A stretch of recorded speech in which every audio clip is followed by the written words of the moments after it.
Hey everyone, welcome to the channel. My name is Nader. In this video, we're going to go through while loops in JavaScript. As I was building the loop section for this series, I realized that while loops and for loops should actually technically be their own topic, so I split them up into separate videos so I can go a bit more in depth into them. So that said, let's get right into it. Okay, so I have Visual Studio Code open. I encourage you to open it as well. I'm just going to go through some concepts real quick in here before we actually go to see some drawings as to how this might work visually. I'm just going to create a new file. I have a folder open just for this while loop section. I'm going to call the file whileloops.js. Perfect. So let's say that I had the question posed to you where I want you to print out something like hello to the screen in JavaScript, right? So how would you do that? So the first thing you might do is something like this, right? You'd say console.log, and then you'd say hello, and then you would be able to, oh my goodness, can't put an exclamation, run this by going to node and then whileloops.js. So we get hello printed to the screen. So now imagine I ask you, how would you do this where you print out hello 2 times, right? So what you might do is like, okay, well, 2 times is not that much, so I'm just gonna copy and paste this and do it twice like that, right? And if we run this, we'll get 2 hellos. So you can imagine where I'm going this, right? 3 times, you kind of do like this, 4 times like this, 5 times, right? Eventually we'll get something that looks like this if we want to do it many times in a row. So this works. This is okay. Let's say we wanted to change it so this is no longer saying hello and is instead saying maybe hola, right? So I say hola. Now you can kind of see this is kind of annoying, right? Because I kind of have to go through all of these and change all of them. I mean, there's shortcuts you can use to do all this kind of stuff. Maybe we could even make this even better by creating a variable. For example, we can say like const greeting equals to hola, just like this. And then instead of actually hard coding the string in each of these cases, I could just paste in the variable just like this, right? So just to show you what that would look like, if I kind of replace all of these with greeting, it would look just like this, right? And if I actually run this, you'll see I get hola printed out 5 different times. So this is fine. However, imagine that now you were to do this task, I don't know, maybe like 12 or 100 times or even 1,000 times, right? It might seem a bit silly with something where we're just printing out a string, but there are many cases where we're going to run into where we're going to have to check something repeatedly or do something many times, and sometimes that might get really high up into the numbers like the hundreds or thousands or even higher sometimes, depending on what you're trying to do. So it turns out that computers are actually really good at this. This is actually what they were kind of meant to do, to replace a lot of repetitive and manual work that humans used to do. So there's a construct in programming in every single language called loops, which kind of sounds what it looks like, or does what it sounds like, and loops around and does the same thing repeatedly. So this is a new concept, and there are really 2 main overarching kinds of loops in most languages, including JavaScript, the while loop, and then something called the for loop, which we're going to do in a separate video so we can go a bit deeper into it, as I mentioned earlier. So let's stick with the while loop for this set of videos because it's a bit easier to get started with and a bit more logical to kind of get your head wrapped around when you first start with this stuff. So how will we replace something like this with a while loop? This is really the question. So there's a few new syntax words that we need to learn and a few kind of different ways to think about programs, but it turns out that this is actually very similar to a previous concept of conditional statements that we already looked at together. So let's jump over here to a bit of drawings that I have, or I should say text with some labels and colors. I'll just make this a bit bigger so it's easier to see. And over here I have the structure for a while loop. Okay, so let me go through this kind of step by step. You can see that this is the main section to focus on to start, right? So I have this new keyword right here, while, and then I have regular parentheses, just like with the conditional statement. So just like with an if, and then a check, and then curly brackets, literally the same thing. We have while, and then a check, and then curly brackets. Okay, And this check, we can call the conditional check or the conditional statement, however you want to think about it. But what we're effectively doing is evaluating and checking to see if this value is true or false, or technically truthy or falsy in JavaScript. And if it's truthy, what we're going to do is we're going to enter this set of curly brackets and execute the code inside of here, just like we would with conditional statements. And if it's falsy, then we would actually skip whatever code that we have in here. Unlike conditional statements, there is no else statement for while loops. So in order to actually do like an else block or check the opposite of this conditional, we would actually just need to code it directly into this conditional check. So for example, in this case, if we wanted to check when I is greater than or equal to 10, we would just need to change this statement right here to be greater than or equal to 10. There is no, for example, else or else while or something like that. It's just as simple as a while. Is this truthy? Do this thing. Otherwise, go to run the rest of the code. Okay, so that said, I'd like to kind of go through how this will work in practice, and then we're actually going to go through this in code as well. This is a bit more of a complicated diagram, so let's go through this really slowly. However, I feel like I never really saw visuals for this, so it was much harder to kind of visualize what's happening, because I felt that with loops, especially in some of these more complicated concepts, it really helps to have something to actually look at to trace the flow of the code on the screen. So in this case, we have a variable I, and we're pointing it at the number 0. So I is going to start at 0. And we're creating a while loop right here, which is this block of code. And I have some annotations as to what this code is doing here on the right-hand side, with some arrows pointing to kind of the requisite parts. So here we're saying while I is less than 3. So if this statement here is truthy or true, then basically run this code in between these curly brackets. And we have two things happening in between these curly brackets. We have a console log with that number, I, so it'll start at 0, so this would actually print 0 to start. And then we're doing I++. So this is from the math operators section, but what this is actually doing behind the scenes is increasing I by 1 kind of permanently. So it's the same as saying I equals to I plus 1. So we're reassigning I back to itself and adding 1 to it. So this is going to change I to be the number 1 in this case if it's starting at 0. And then what happens is we actually end up going back to the start of this while loop conditional check right here, just like this kind of arrow shows here, and then we're checking this statement. Then we're comparing 1 now if it's less than 3, right? Because I is no longer 0 because we changed it to be 1. So then we do 1 is less than 3, then we log out 1, then we increase I by 1 again, and now I is 2. Then we come back up again, and we keep doing this repeatedly until this ends up being falsy. And that happens when I is 3. So what we're going to see run and print it out is first 0, then we increase I to 1, and we print out 1, then we increase I to 2, then we print out 2, then we increase I to 3, and then 3 is no longer less than 3, it's equal to or greater than 3, so we're going to exit basically this loop, and we end up running to whatever code happens out here after the while loop if there is any code over there. So we end up coming right after this curly bracket. So let's see this kind of in practice. If we come back to our code, I'm actually going to comment out this right here, and we're going to code something really similar. I'm going to create a number. In this case, let's just say number, and let's start at 0. We're going to use this new construct that we just looked at, while number is less than 3. What I want to do is I want to console.log. I want to log this greeting, which I didn't comment out, that's right here. Okay. So what this is saying is as long as number is less than 3, log this variable out, or what this variable is pointing to out, which is this string Ola.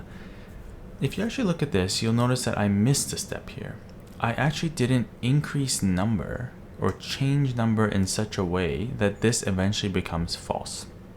So what's going to happen is this loop is actually never going to finish running. So let me show you really quick what that looks like.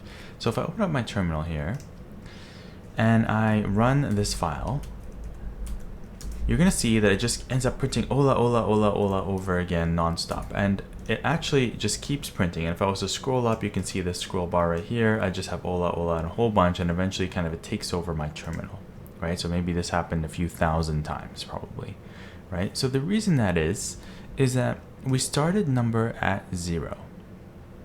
And we're asking, do this stuff in between these curly brackets while number is less than 3. And what we're doing is printing out Ola. So we're seeing that Ola being printed out, and then we check to see if number is still less than 3. And we didn't do anything to number in this case. We didn't increase it, we didn't decrease it, we didn't do any multiplication, division with it, we didn't do anything with it. So we just always are going to have number be 0. So this is basically hard coded to be while 0 is less than 3, which is the same thing as while true. So this effectively is this kind of loop, while true, because it's just always going to be true. And we're always going to print out greeting basically until the end of time, or until our computer crashes or overheats, most likely the latter. What you notice though is I was able to exit this loop, right? So on a Mac, that should be Control-C, and on a PC and Linux, it should also technically be Control-C. If that doesn't work, you might be able to try Control-D. However, Control-C generally is how you get out of a loop that's infinitely running. So in this case, what we coded is called an infinite loop. So it just never stops. It runs until infinity. Okay. So how do we stop this infinite loop? Well, we need number to eventually cause this to be equal to or greater than 3, so that ends up being falsy. So I can say number plus plus, which is the same thing as saying number is equal to number plus 1.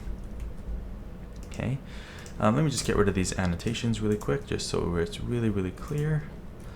And now if I clear out my screen and I run this, you'll see that I get Ola printed out to the screen 3 times. Okay, and if we trace this code again, just like we did earlier, we start at 0. 0 is less than 3, we print out Ola, now we increase it to 1. We increase number to 1. 1 is less than 3, print out Ola, we increase number to 2.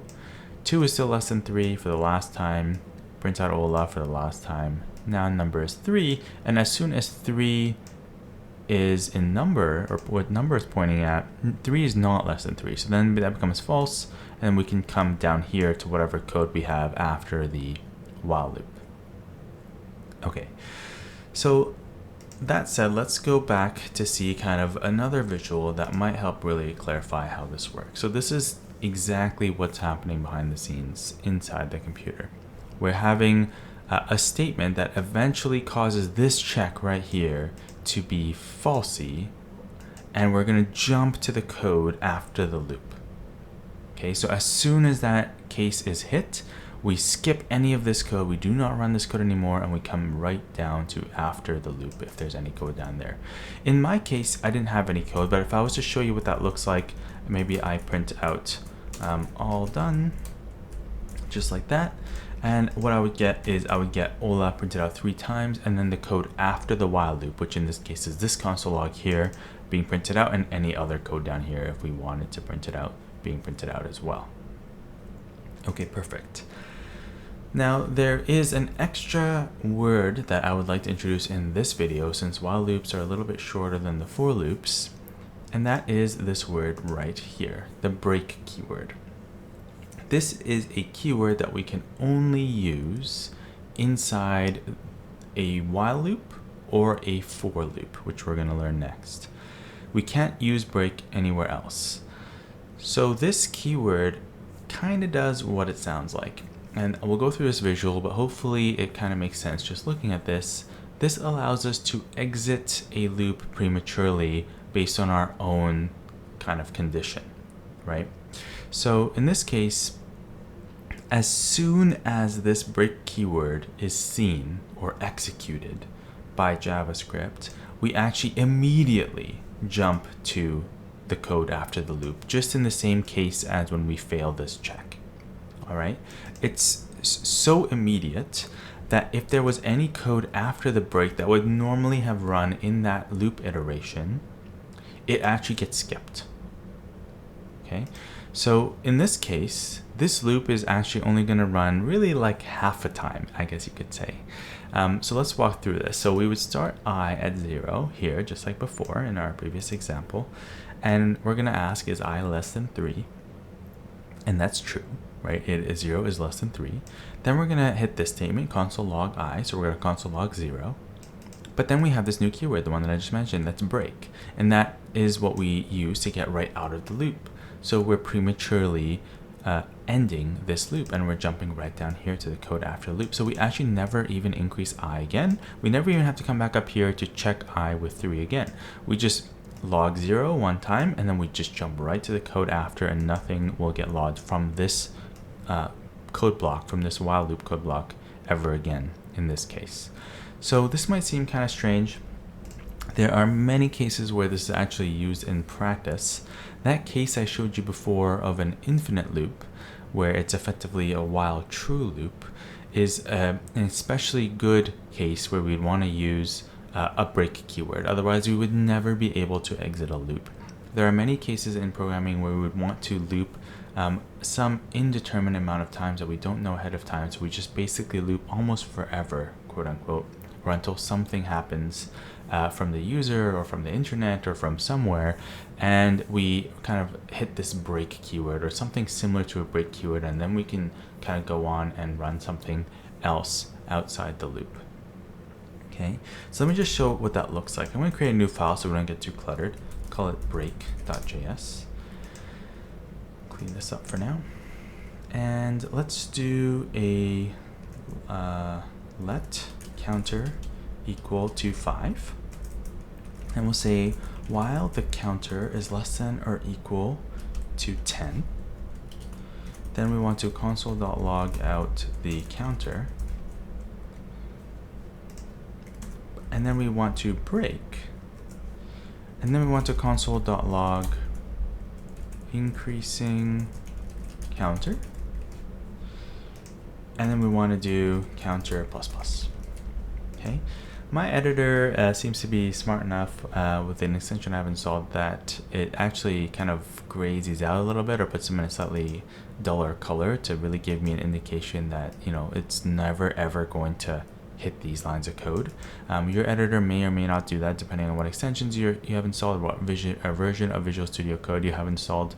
But let's just pretend we didn't have that kind of visual help. What would happen in this case?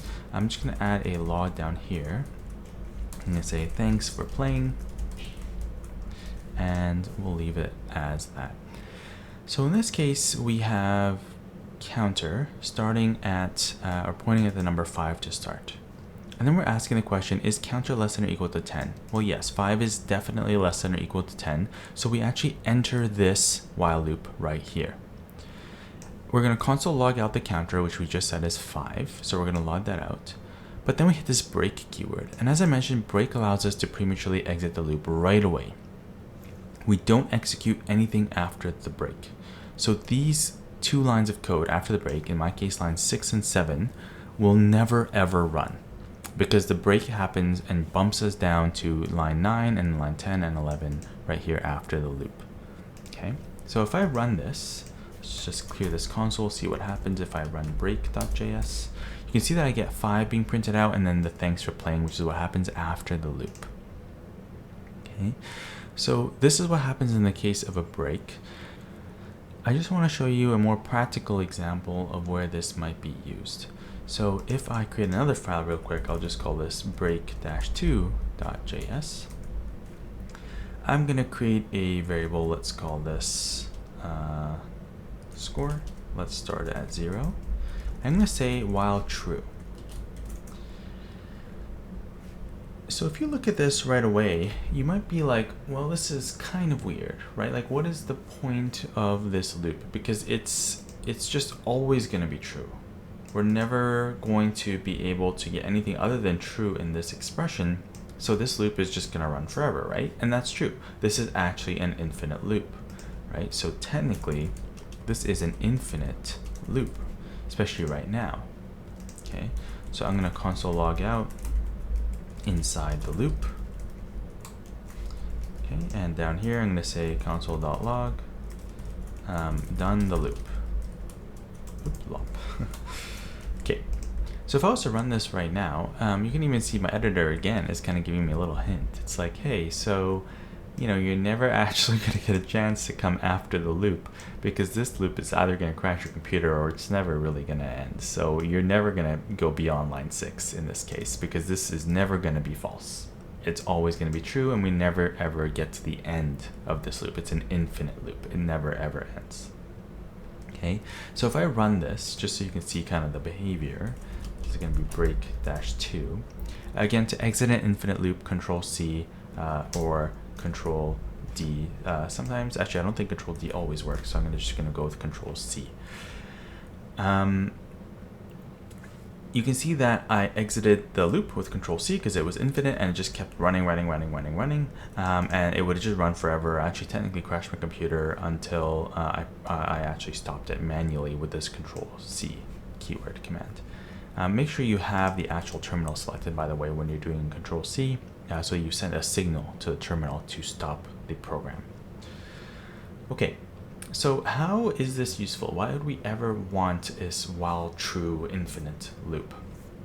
Let's imagine that we had a scenario where maybe users were kind of sending messages, and every time messages got sent, we kind of increased the score, right? Or every time a user, maybe it's a game, they hit a block or they collect some item, the score increases.